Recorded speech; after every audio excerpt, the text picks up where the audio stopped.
ولی پانتونی میشه بکشی هاي تو شهر میوابد سطر بی من آدم تلفونجي دشهريني خلاطة تركنا بيكنا أخلاط سلسلة فدكشينا سيدا جهاتك سيدا حياتوي بيجي بيسالة بشابروت هنا روخا بروش بكنا سيدا بشابش بكنا چل سالة نايبنا ما سيسان سلام كتما إجا جو فارسي دبا عربي تنا فارسي جورد دبا أردو كو محمد اقبال لاهوري دبجا خودي كو كاربلند أدنى جهاد تقديري سپهري خدا بندي سے خود بوش بتاتي رزاقاهي إجا فارسي أو كو فارس مانكن دانيان سهرانوشينان كاشتن أبي بيلا دانيان سهرانوشينان كاشتن حاصلش را غربيان مرداشتن Türkiye'yi biz Türkler, Araplar, bütün Asyalılar Orta Doğular biz çalışıp Asya farkı kalmış, birbirimize savaşıyoruz.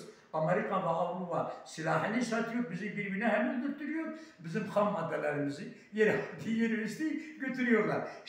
Muhammed Iqbal Lahori'nin Pakistanca vurduğu şeyde ki ben şiir yazıyorum. Hodi ko karbulend atna cihat takdiri sepehri Xudabendi ise Xud boçu badati ve erzagay Farsçası söyledim, Türkçesini söyledim, Arapçası, Kürtçesi 5 tane Asya ve ais bekim bilejvari var, no ais bekala gitarlı. Eşli güzel büyüdü de o şıkla şimdi dati kelimi derdi das در شطرازه دی آوتوز دست پوست یعنی به زمان اروپا سه زمان به زمان آسیا زمان سیدتا شهر داده اینجا دکتر من دکتر بیژن حیدری بلوران همرانی نروجه که صدا و بلوری بچینه درانی کوی باش دبه و مکانی که بلوری میشن گرز بر همران برو بلورا من هجای علمی میزیکسانه yani Murat Çuvanoğlu ve Erzurum ne diyeyim ama 20. asırın sonuna kaldık. Kız yana oğul baba bilmiyor, vallahi bilmiyor, billahi bilmiyor. Meyhaneler doldu, yani boşaldı. Abdullah Hoca dua bilmiyor, vallahi bilmiyor, billahi bilmiyor. Parmakları öje, dudaklar boya, kadınlar atlıdır, erkekler yaya.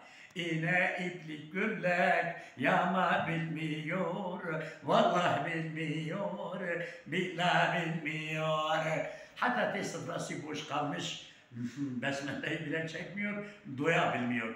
Kuru, eğer beni etek çıktı kalmadı hayat, çocuklarımız bugünkü bu küfür rejiminde Mustafa Kemal Atatürk'ün getirmiş olduğu bu demokrasi küfrü var ya ki demokrasi de değildir. Demokrasi adı altında. Bu çocuklarımızda ahlak kalmadı. Bu sizin hocalarınız, şeyhleriniz benim 55 yıllık tahsilime karşı bu 4 üniversite diplomalarıyla 8 dille kaç kıymetli harbiyeleri var. Vana adam, vana gaz kazık. ما بأبو طالب وان قاضي خستيه، ما بتفسير مؤمن وان قاضي خستيه، ما بقاضي بيدوي وان قاضي خستيه، دو تعزية وين كارموشي بود تاريخ ديروك، أب تعزية متى بنا خرافة هاو زنجيري روي دهجن ناني تعزية بده سيرونا سدو سيرو بده، فقط مريك فقيرة، مريك شاب فايزة، بانكي فايزة برد كسينة، ولاد بي آدم كاريه نام بده بنسون حديث روجا، أجي فايزة، فارو تلفون تنايره، بشاركي سيدة وبقاسم فرات رجيمة التشيكية أما نورجية فرانك مكتوبة شيخ سعيد أبني وتجبل الزمان